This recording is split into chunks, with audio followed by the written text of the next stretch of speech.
Hello everyone, this is Bill Apter, and you're watching Wrestling with Regret.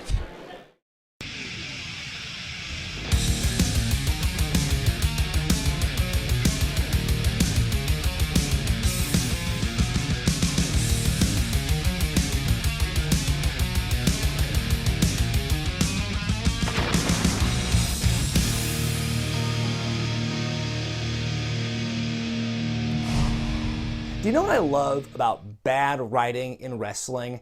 It doesn't discriminate. It can affect everybody. Doesn't matter if you're a good wrestler or a bad wrestler, if you're a man or a woman, black or white, been in the business 5 months or 10 years, doesn't matter. No matter who you are, you can always count on being given at least one crappy storyline. Seriously, go back in time and pick a wrestler, any wrestler. Think about all the angles they've ever been involved in, and there's always at least one stinker to their name. I honestly can't come up with one person, even the all-time greats, who hasn't been involved in something bad. No one is immune to a crappy gimmick or angle. It's as inevitable as death and taxes. But as bad as a storyline may seem, the best thing a good worker can do is to grin and bear it and just try to make it work. It's the mark of a true professional. You just have to, try to come up with the appropriate saying to go with this. You just have to do the right thing, AJ, for our baby! What she said. If you follow this channel long enough, you know I don't talk much about Impact on here. It's not due to any kind of bias, I just try and comment on what I know best. And Lord knows on the rare occasion I do make fun of something they've done, the diehards come out of the woodwork to call me a WWE fanboy. Yeah, that's why I make fun of them 95% of the time. But I really can't believe I've gone this long without talking about the Claire Lynch storyline. It's one of the dumbest angles Impact has ever conceived, sure, but it's not just an Impact thing. The fact is, something this bad transcends promotional boundaries. This had as much of a chance of being signed off by Vince McMahon as it was by Dixie Carter. There's a part of me that imagines Vince kicking himself because he didn't think of it first. Think about what else the company was doing around this time. Hulk and Brooke Hogan were running the show, Aces and Eights were running roughshod on the entire roster with no idea who they actually were, and oh yeah, the Bound for Glory series was encompassing all the in-ring action, but this is the best they could do with AJ Styles, Frankie Kazarian, and Christopher Daniels. Honestly, it's hard not to make fun. So what happens when you take three of arguably the best performers in the history of the promotion and give them a storyline so trashy and terrible it gets the fans to chant this? You're about to find out. This is the Claire Lynch storyline. I think a Maury chant would have been more appropriate there. The angle began back in January of 2012 when Christopher Daniels convinced Kazarian to turn his back on AJ Styles, effectively ending the Fortune stable. In the months that followed, bad influence remained a thorn in AJ's side, frequently referencing some kind of secret AJ was hiding. Things finally ramped up in early May when Chris and Kaz threatened to expose the secret if AJ didn't come out with it himself. On the Impact Before Sacrifice, the two revealed a series of pictures that appeared to show Styles being affectionate with then-President Dixie Carter, accusing AJ of sleeping with the boss in order to get ahead in wrestling.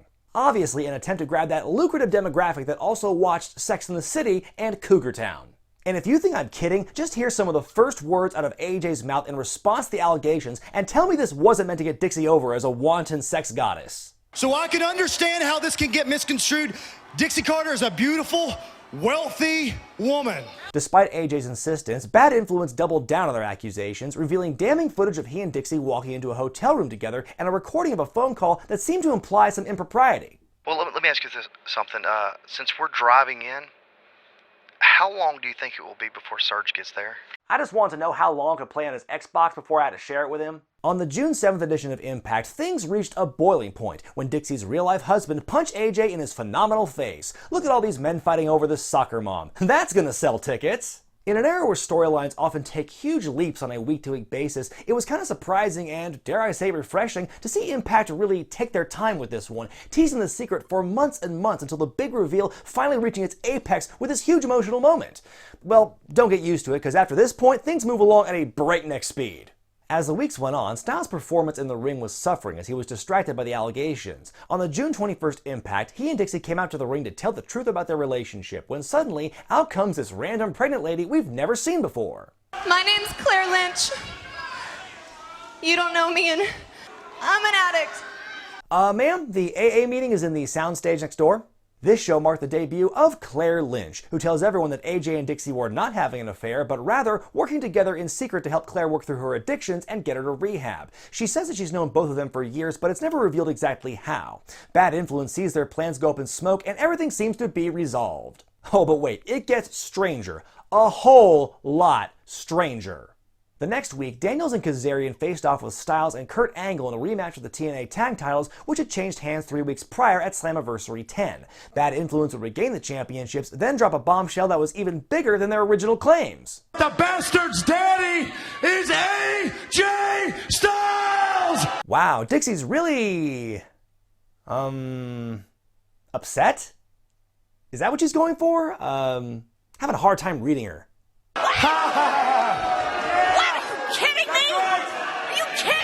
So in the span of a mere 7 days, we go from here's Claire Lynch, this woman you've never seen before and know nothing about, to AJ is the father of her baby. That'd be like if you debuted Stephanie McMahon 1 week and had her marry Triple H the next. You have to let things simmer a bit. 2 weeks later, Claire confirmed Christopher and Kaz's claims of crackbaby conception courtesy of Styles. You are the father of this baby, AJ! It's at this point Claire also turned heel, sitting at ringside in all of his matches and just glaring at him, even producing evidence of what they had done. You had some drinks too, all right? I know you don't really drink, but you drank that night. It was a passionate, hot night, AJ. I can't believe that you don't remember this. It was hot. It was passionate. It tasted great. Wait, are we sure AJ's supposed to be the baby daddy? In the pictures, you can see the two of them together in bed, but alcohol is in plain sight and AJ is clearly out of it while Claire looks totally fine. So what they're saying here basically is that Styles got date raped. Yep, that's what I want to see in my wrestling. With all these moments featuring physical photographs and footage from a tablet computer, this has to be the worst storyline for fans seeing all this in the live audience. What also makes this storyline unique, aside from the multimedia journey we've been on so far, is that it had a surprisingly passive effect on the actual wrestling. I expect to see Claire showing up at ringside and distracting AJ during matches, but besides some cutaways of her sitting at ringside and glaring, she had no bearing on the action. She didn't even show up for pay-per-views. Whenever AJ lost a match, it was always written off as his mind being elsewhere, which makes sense. It's better than having an actress with no experience in wrestling getting physically involved, but... Wait, am I actually praising something about this storyline? Ugh. Moving on. The absurdity reached its high point on August 2nd when Kazarian and Daniels threw Claire a baby shower. There were diapers, a collection of TNA action figures, and an AJ Styles baby doll. Now that's an untapped merchandising goldmine just waiting to happen. Why have wrestling companies never tried making baby doll versions of wrestlers? Oh my god, no thank you! This baby is coming. And I need you to do the right thing, AJ! Holy crap, you can hear a pin drop in that arena. I've never heard a crowd more silent in my life, and I've been part of shows with more people in the locker room than the audience. But then things got really interesting in ways nobody could have expected. The greatest twist in the sordid plot came when Claire Lynch, the woman around whom this entire ridiculous storyline revolved, quit the company. What? So here's what happened. Apparently between Impact tapings, the guys over at Live Audio Wrestling revealed the name of the actress portraying Lynch, a woman named Julia Riley. It turns out she has an extensive demo reel as a spokeswoman for various products and services. I'm Julia, your local Goodwill stylist, and I'm finding awesome bargains on great styles. Welcome to Melange, a unique all-you-can-eat dining experience. It comes down to what's best for your lifestyle right now. Not only that, but her most recent gig before this one was the role of Olive Oil at Universal Studios. But it wasn't that dastardly Bluto that ran her out of Impact. It was the internet wrestling fan hive mind who descended upon her professional website and did what you would expect. The fans trashed her, her acting, her appearance, and most perplexing, the actions of her character, which were, for those keeping score at home, not real. So instead of putting up with more harassment from the bottom feeders of the fan base, Riley walked away from the job entirely and scrubbed her online presence to avoid being looked at negatively by potential casting agencies. So, good job, internet! Now being forced to resolve this garbage fire as fast as possible, on the August 16th episode of Impact, Styles challenged Daniels to another match with some truly bizarre stipulations. You beat me tonight, Chris, and I'll accept that I'm the father of Claire's child. When I beat you, I'll get the points, and I'm getting a paternity test. First of all, conceding fatherhood has to be one of the strangest steps I've ever heard in my life. Second, and most importantly, no one was stopping AJ from taking a paternity test to begin with. In fact, the onus should have been on him to do it from the beginning. The only reason he wouldn't have would be if Claire had barred her from taking one, which would have immediately cast suspicion on her. And third, suppose he wins the match, takes the test, and finds out he actually is the father of the baby after all. That's a terrible incentive for you, man! Anyway, Styles beat Daniels that night and was one step closer to possibly implicating himself in an extramarital affair yet again. The following week, before the results could be announced, out comes another mystery woman, the second one of the storyline, I might add. The woman who I'd bet anything was Dixie Carter's sister declared herself as the attorney of Claire Lynch. Well, obviously, I mean, come on, she's holding a briefcase. Way to hit us over the head with visuals, am I right? Through a written statement read by the lawyer, Claire Lynch explains that she basically had to go back to her home planet. I was approached by Mr. Daniels and Mr. Kazarian to be part of a scheme to frame and ultimately blackmail Mr. AJ Styles. I am not, nor have ever been, pregnant. So thanks to the power of attorney, literally, AJ is finally vindicated and the heel's exposed, which sure makes you wonder what the point of fighting for a paternity test was if they were just going to explain everything away the next week before the results came out. Damn, TNA, do you have to make everything harder than it needs to be? So Claire was never mentioned again, the angle somehow morphed into a 3-team feud for the titles with Hernandez and Chavo Guerrero, and it wasn't too long before AJ got the hell out of the company, and not a moment too soon. But hey, it was just another day for the show that was named 2012's Best Weekly Program by the Wrestling Observer! Look, I know not all storylines on Impact are this bad. I know there's lots of evidence of great stuff this promotion's done over the years. But hey, this show's called Wrestling with Regret, so don't be mad that I'm covering this garbage. From the beginning, this made no sense. For years, AJ had been portrayed, correctly so mind you, as a loving and devoted family man. The allegations of an affair with Dixie and then with Claire were way too hard to believe for there to be any emotional stake in it for the fans. It felt about as natural as Lana and Rusev feuding with each other while everyone knew the two were a couple. And much like their saga, it took a real-life event to mercifully torpedo the whole thing with the Lynch storyline. Further confusing matters was the bait and switch with Dixie Carter. If Claire was part of the plot from the beginning, and the seeds were being planted by making it look like AJ and Dixie were having an affair, it sure is convenient that it looked like AJ and Dixie were having an affair.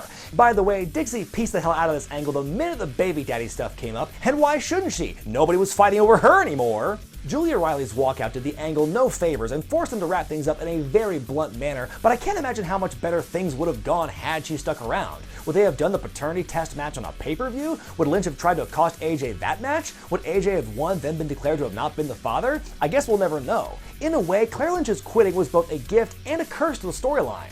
Even though I feel bad for AJ, Kazarian, and Daniels for having to work with this drivel, I feel worse for the woman at the center of all this. Simply put, Julia Riley entered a world she was not prepared for, and she didn't know how to handle the blowback from the fans, which I wouldn't expect her to. According to Daniels and Kazarian, it sounds like TNA kept her in the dark about all this. They didn't tell her exactly what she was going to do when she was auditioning. And so it was like, hey, you got the job. Hey, you have to be a crackhead. Hey, you're going to pretend that you're pregnant. Not only was this angle insulting to anyone with a brain, it was for people with eyes as well. There was this concerted effort to say, there's no way AJ could have possibly slept with Claire because she's so unattractive. And that sentiment sure picked up when she left. She was a nice gal, but she was not someone that AJ would have been tempted to sleep with other than his wife. They didn't want a girl better looking than Dixie. I always thought he had better taste in women. I mean, did you ever get a good look at Claire? She looks like the lizard. You both know I was drugged. I mean, God knows I'd have to be to sleep with a foot like Claire. Not only is that just rude, it's not even accurate. Julia Riley is by no means ugly, but her character certainly was. Not even Scarlett Johansson could be considered attractive if she had to cry and cast mean looks at people all the time.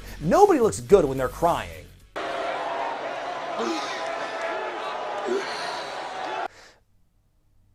You know what? I stand corrected.